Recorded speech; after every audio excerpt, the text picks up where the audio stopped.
বন্ধুরা, মার্কেটে আরো একটা কোয়ালিটি কোম্পানি তার আইপিও ইস্যু করেছে, যেখান থেকেও একটা ভালো ধরনের লিস্টিং গেইনের এক্সপেকটেশন আমরা রাখতে পারি। কোম্পানির বিজনেস মডেল নিজের ইন্ডাস্ট্রিতে অলমোস্ট লিডিং পজিশনে রয়েছে। কোম্পানির ডোমেস্টিক মার্কেটের পাশাপাশি ফরেন মার্কেটেও একটা স্ট্রং বিজনেস মডেল রান করে। ফিনান্সিয়াল স্টেটমেন্ট থেকে শুরু করে সমস্ত পয়েন্টস, যেই সাইনগুলো একটা কোম্পানিকে অ্যাট্রাক্টেবল পজিশনে এনে দাঁড় করায়, এই আইপিওর মধ্যে সেই সমস্ত সাইনগুলো অ্যাভেলেবেল রয়েছে। যে কারণে আমার এক্সপিরিয়েন্স এবং আমার নলেজ বলছে যে প্রত্যেকটা রিটেল ইন্ডিভিজুয়াল ইনভেস্টরের অবশ্যই এই আইপিওটা চেক আউট করা দরকার। এবং লাস্টের দিন পর্যন্ত যদি একটা ভালো লেভেলের ডিমান্ড থাকে, তাহলে অবশ্যই একটা বড় ধরনের লিস্টিং গেইনের এক্সপেকটেশন আমরা এই আইপিওটা থেকে রাখতে পারি। চলুন, কোম্পানির বিজনেস মডেলে ঠিক কি কি স্ট্রেংথ রয়েছে এবং কেন এই আইপিওটা নিয়ে আমি এত বুলিশ রয়েছি, সেই পয়েন্টসগুলো এক এক করে স্ক্রিন শেয়ারের মাধ্যমে আপনার সাথে বোঝানোর চেষ্টা করব। তার আগে চ্যানেলে নতুন থাকলে অবশ্যই চ্যানেলটিকে সাবস্ক্রাইব করবেন। যে কোম্পানিটা নিয়ে ডিসকাস করছি, কোম্পানির নাম হচ্ছে ইন্দো MIM আইপিও। কোম্পানি একটা ধামাকা লিস্টিং গেইনের অপরচুনিটি দেখাচ্ছে। কেন? সবার প্রথমে যদি আমি কোম্পানির বিজনেসের কিছু অ্যাডভান্টেজ দিয়ে আপনাদের বোঝাই, এই company world largest metal moulding company এবং ডোমেস্টিক মার্কেটের পাশাপাশি গ্লোবালি ওভারঅল ওয়ার্ল্ডে যদি আপনি দেখেন, এই ইন্ডাস্ট্রিতে কোম্পানি 8% মার্কেট শেয়ার একা ক্যাপচার করে আছে, যেটা কোম্পানির জন্য একটা কম্পিটিটিভ অ্যাডভান্টেজের সাইন দেখায়।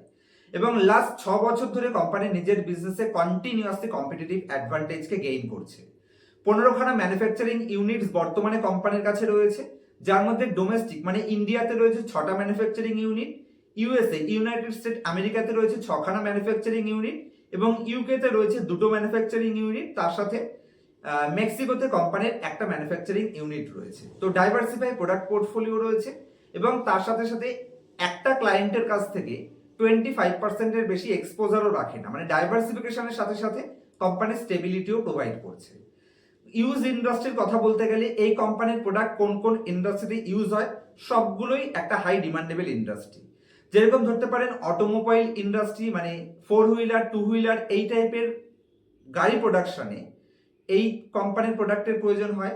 তাছাড়া মেডিকেল ডিভাইসে এই কোম্পানির প্রোডাক্ট ইউজ হয়ে থাকে, কনজিউমার সেক্টরে ইউজ হয়ে থাকে, এরোস্পেসে ইউজ হয়ে থাকে, ডিফেন্সে ইউজ হয়ে থাকে। তো আশা করছি কোম্পানির বিজনেস মডেল কতটা স্টেবল অথবা কোম্পানির বিজনেস মডেলে ঠিক কতটা কম্পিটিটিভ অ্যাডভান্টেজ আছে, সেই পয়েন্টসগুলো আপনাদের বোঝাতে পারলাম।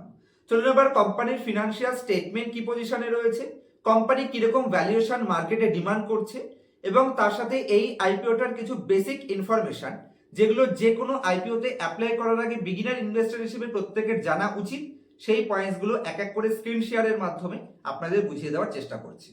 আশা করছি আপনারা আমার স্ক্রিনটি দেখতে পাচ্ছেন। তো সবার প্রথমে আইপিওর ইস্যু সাইজ নিয়ে যদি ডিসকাস করি এবং কোম্পানির অ্যাপ্লিকেশন ডেট নিয়ে ডিসকাস করি, তাহলে 23শে জুলাই থেকে অ্যাপ্লিকেশন ওপেন হচ্ছে এবং 27শে জুলাই পর্যন্ত আপনারা এই আইপিওটায় লাস্ট দিন অ্যাপ্লাই করতে পারবেন। আমার সাজেশন থাকে যে কোনো আইপিওতে আমি নিজেও লাস্টের দিনই অ্যাপ্লাই করে থাকি, কারণ লাস্টের দিন কতটা গ্রে মার্কেট প্রিমিয়াম পাওয়া যাচ্ছে এবং তার সাথে মার্কেটে কতটা আইপিও ডিমান্ড রয়েছে সেটা বুঝে একটা এক্সপেকটেশন ফিট করা যায় যে সেই আইপিওটা কাদের জন্য বেস্ট এবং সেই আইপিওটা থেকে ঠিক কতটা লিস্টিং গেইনের এক্সপেকটেশন আমরা রাখতে পারি। যে কারণে আমার ফেসবুক পেজ ফলো করে নেবেন।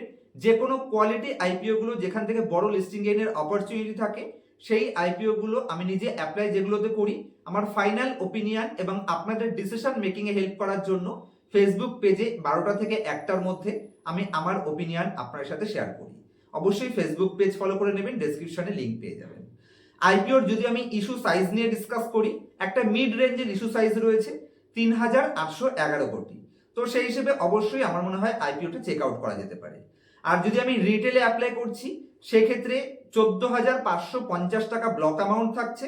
আর স্মল HNI তে যদি অ্যাপ্লাই করছেন, সেক্ষেত্রে 2,03,700 টাকা ব্লক অ্যামাউন্ট থাকছে।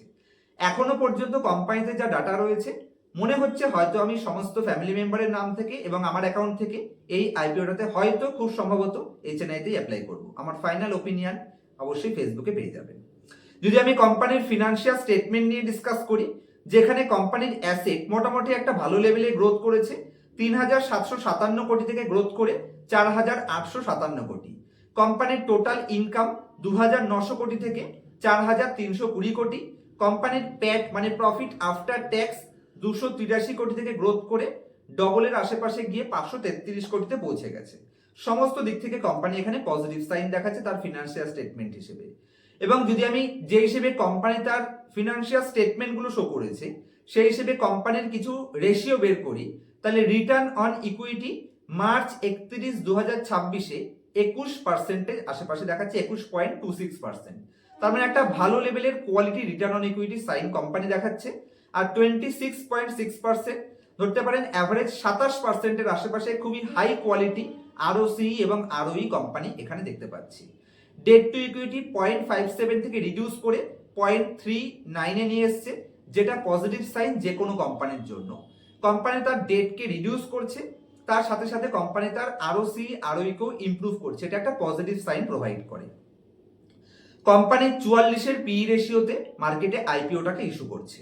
আর আজকের দিন পর্যন্ত 40% গ্রে মার্কেট প্রিমিয়াম এই আইপিওটায় দেখা যাচ্ছে। তো কোম্পানির বিজনেস মডেলে অ্যাডভান্টেজ রয়েছে।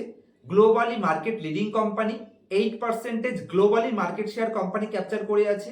ইন্ডাস্ট্রিতে গ্রোথের অপরচুনিটি রয়েছে এবং তার সাথে সাথে কোম্পানি নিজের গ্রোথকে কিন্তু ক্যাপচারও করতে পারছে, যেটা আপনি দেখতে পাচ্ছেন যে ইন্ডাস্ট্রি তুলনামূলকভাবে কোম্পানি আরো বেটার গ্রোথ করতে পারছে।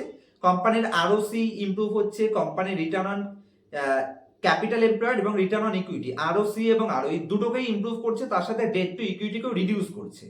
তো একটা কোম্পানিতে ঠিক যেই পজিটিভ সাইনগুলো থাকা দরকার এই কোম্পানির মধ্যে সমস্ত সাইন দেখা যাচ্ছে। তবে লং টার্ম ভিউ আইপিওর জন্য রাখা যায় না, তবে আমার মনে হয় লিস্টিং গেইনের জন্য অবশ্যই এই আইপিওটাকে আমরা চেক আউট করতে পারি।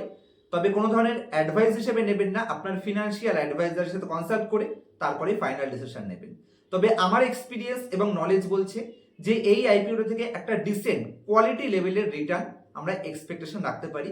মার্কেটে কতটা ডিমান্ড আসে সেটা ফাইনাল ওপিনিয়ন দেখা যাবে যে লাস্টের দিনে, যে যদি ভালো লেভেলের ডিমান্ড থাকে তাহলে অবশ্যই একটা ডিসেন্ট লিস্টিং গেইন এই আইপিওটা হয়তো দিতে পারে। আজকে এই অবধি রাখছি, দেখা হবে নেক্সট ভিডিওতে কোনো ইনফরমেটিভ ভিডিওর সাথে। ততক্ষণ পর্যন্ত হ্যাপি ইনভেস্টিং, হ্যাপি ট্রেডিং।